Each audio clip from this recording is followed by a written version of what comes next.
Let's be honest, most fantasy armies are just boring clones of medieval Europe. You know the drill. Elves get longbows, dwarves get axes, and humans get knights in shining armor. This isn't necessarily bad overall, but such predictability can easily flatten your world, making your epic conflicts feel like a checklist of tropes. After spending months digging through obscure military history for my own books, I realized the most brilliant ideas are hiding in plain sight. So today, I'm sharing 7 real-life military units so bizarre they feel like I just made them up. And to start, let me show you a unit that weaponized one of the most unexpected things imaginable: fear itself. Imagine yourself as a scout for a powerful Dark Lord, peering through a scrying glass at the enemy's camp. Before you, a terrifying force is arrayed for battle. Hundreds of heavy tanks poised for an assault. The air itself seems to vibrate with the rumble of the engines and the crackle of 1,000 radio transmissions. You report back that the attack is imminent and overwhelming, causing your commander to panic and shift his entire defensive line. And just like that, the war is lost. Because none of what you saw was real. This exact scenario, or one very much like it, played out dozens of times in World War II. The architects of the illusion were an American unit officially known as the 23rd Headquarters Special Troops. Though history remembers them by their much cooler name, the Ghost Army. Comprised of 1,100 artists, sound engineers, and designers, their entire mission was to master the art of deception. Their arsenal was not made of steel but of pure ingenuity. They wielded massive inflatable rubber tanks that looked chillingly real from a distance. To complete the auditory illusion, powerful speakers blasted the sounds of troop movements and armored columns for miles around. Their deception even extended to the airways, as they invented fake radio chatter for enemy interception, creating entire fictional regiments to draw attention away from real allied movements. These men were absolute masters of psychological warfare, proving that the perception of power can be just as decisive as power itself. Now for your fantasy world, this concept is absolute gold. Imagine a guild of illusionists who sell their services to the highest bidder, capable of turning a small mercenary company into the terrifying specter of a phantom legion. Or consider a non-magical but highly inventive gnomish faction that uses intricate clockwork and massive sound directing horns to perfectly mimic the deafening approach of an ancient dragon. Adopting this idea allows you to explore fascinating conflicts where intelligence, creativity, and deception become far more valuable than simple brute strength. But from an army that was never truly there, let me now tell you about a soldier who seems like he couldn't possibly be real. And that's because the military unit I'm talking about isn't a soldier at all. It's a squealing, terrified, and highly flammable pig. I'm not making this up. Imagine you're a Roman legionary, your feet planted firmly in a shield wall as the ground begins to tremble. Pressing the nearby hill is the ancient world's equivalent of a main battle tank, the war elephant. These were terrifying, seemingly unstoppable forces of nature on the battlefield. So how do you fight a living mountain of muscle and ivory? Well, the brilliant solution was to counter this immense strength with pure absurdity. Ancient commanders discovered a surprising vulnerability. Elephants were terrified by the squeal of a pig. Taking this psychological exploit one step further, they devised a truly diabolical plan. Coated in tar and set ablaze, the screaming pigs were sent charging towards the enemy's elephant corpse. This horrifying combination of piercing squeals and the sight of a running fireball was enough to drive the massive beast completely mad. More often than not, the panicked beasts would turn and stampede right back through their own lines, crushing their own soldiers in a wave of terror. Now it's debated how common this practice was overall, but it holds a vital lesson for your world building either way, because it's the ultimate example of asymmetrical warfare. It teaches us that every unstoppable superweapon should have an unexpected, almost comical weakness. Instead of just making your hero stronger, give them the knowledge to exploit a hidden flaw. Perhaps the unbreakable crystal armor of the Dark Lord's elite guard can be shattered by a specific high-frequency sound. Or your seemingly invincible dragons have a crippling fear of a certain smell that somehow triggers ancient memories of terror. This forces you to create clever conflicts that reward intelligence over brute force, making your hero's victory feel earned, not just inevitable. Exploiting an enemy's weakness is a strategy born of cold, hard logic. But now let's explore a unit whose unbreakable strength comes from the most powerful human emotion of all. Imagine the most elite warrior in the kingdom. Now imagine the one person in the entire world he would die to protect, his lover. Now build an entire army out of that principle.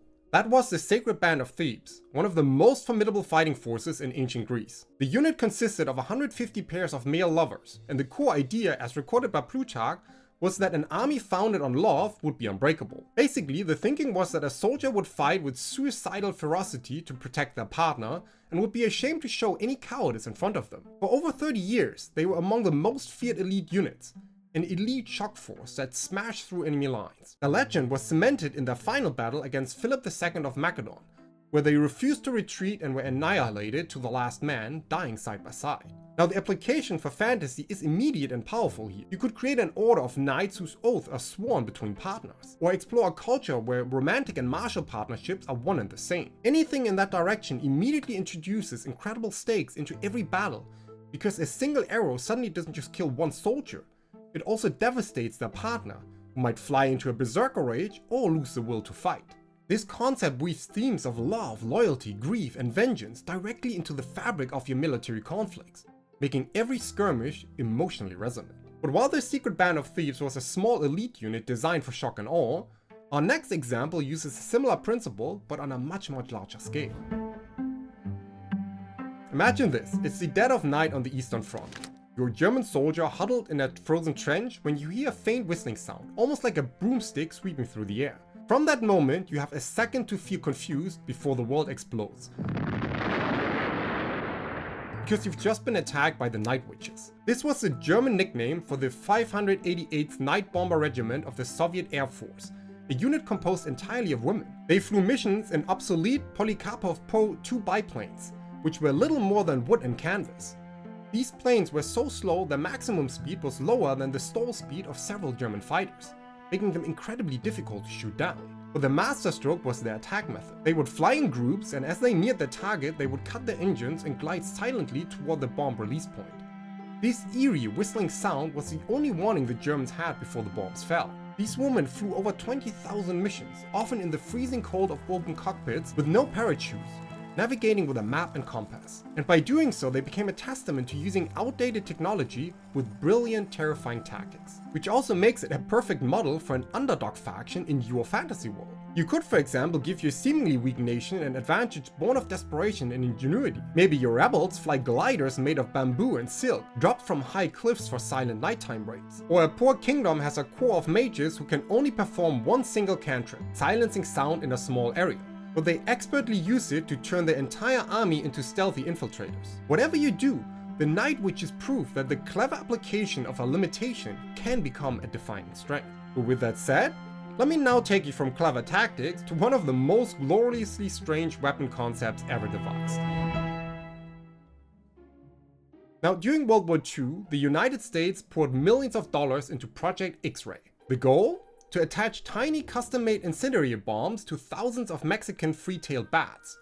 The plan was to load these bats into special bomb casings, fly them over Japanese cities, which were largely made of wood and paper, and release them at dawn. The bats would then fly into the eaves and attics of buildings across the city to roost for the day. A timer would detonate the bombs, starting thousands of simultaneous unstoppable fires. A test at a mock Japanese village in Utah was stunningly successful. The entire village burned to the ground. But while the project was eventually scrapped in favor of the atomic bomb, the concept is a fantasy writer's dream. After all, it's a perfect example of weaponized nature. Imagine a wood elf faction that doesn't just ride giant eagles, but uses swarms of magically controlled fireflies to ignite enemy siege engines. Or think of a desert kingdom that attaches alchemical explosives to scorpions, letting them crawl undetected into enemy encampments. This kind of approach allows you to create innovative forms of warfare that are deeply tied to the unique ecology of your own world. It forces you to think beyond swords and arrows and consider how the native flora and fauna could be turned into instruments of conflict.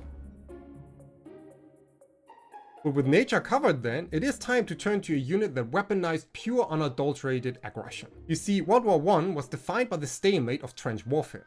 Armies were stuck in muddy ditches getting mown down by machine guns. The Italian solution was the Arditi, which translates to the daring ones. These were not soldiers, they were avatars of violence. They were elite stormtroopers, often recruited from the most aggressive and disciplined soldiers, who were given superior training, better pay, and higher quality equipment. Their job was to break the deadlock. While artillery bombarded enemy trenches, the Arditi would advance, armed with an arsenal of grenades and daggers. Their primary tactic was to jump into an enemy trench and unleash hell, clearing it with brutal close-quarter combat before the enemy even knew what was happening. They were expected to win or die, and their casualty rates were astronomical, which led them to become a symbol of ferocious, almost suicidal courage. For most of them, it was about living fast and dying young. Now, when it comes to your fantasy setting, the Arditi could be a perfect template for a warrior cult or an elite shock force. Imagine a dwarven clan's tunnel breakers, armed with explosives and short axes whose only job is to clear fortified underground passages. Or a fanatical religious order of warriors who believe a glorious death in the first wave of an attack guarantees them paradise. This allows you to create military units with a unique and often dark philosophy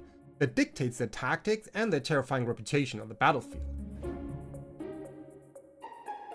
Now, the IDT built their terrifying reputation on a philosophy of pure suicidal aggression, but our final example shows how terror can be forged not from philosophy, but from a single world-shattering secret. Imagine you're a sailor, part of a massive fleet laying siege to a great city from the sea. Victory seems certain when a single enemy ship sails out to meet you. Obviously, that does not cause you to worry at all. But then, from prow of the ship, you see a bronze tube erupting with a stream of liquid flame. Worse than that, this is not normal fire. It clings to your ship, your men, and impossibly it burns on the very surface of the water. Adding to your terror, throwing water on it only seems to make it angrier. And just like that, your certain victory shatters, because you have met Greek fire, the most terrifying superweapon of the medieval world. For over 700 years, the Byzantine Empire used this mysterious incendiary weapon to defend its capital. Its chemical formula was the most closely guarded state secret in history. In fact, it was so secret that the recipe was eventually lost entirely. We still don't know exactly how they made it. What this represents is the ultimate power of technological advantage. Greek fire was a weapon that seemed to defy the laws of nature, a symbol of forbidden knowledge that made the Byzantine navy seem almost invincible. And this insight provides a crucial lesson for your world building. It teaches that a single guarded secret can be more valuable than 1,000 legions. Just imagine what the Greek fire of your world could be. Perhaps it's a lost alchemical recipe for a substance that can turn iron into dust. Or maybe it's a specific magical frequency that can shatter the walls of any fortress. Creating a unique game-changing technology and making its secret the central point of conflict allows you to build entire plots around espionage, theft, and desperate invention. It forces you to think about how knowledge itself, when protected or stolen, can be the most powerful weapon of all.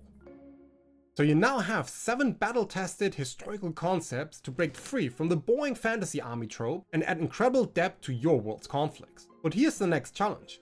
Having a cool, unique army is one thing. Depicting them in an unforgettable battle on the page is another thing entirely. So many writers get bogged down in bland, blow-by-blow descriptions that take place in the same well-known locations. But the real world has more to offer than just inspiration for military units. So watch this video here next, where I take you on a journey through 7 of the most bizarre locations on Earth, to make sure that where your battles take place is as unique as how they unfold.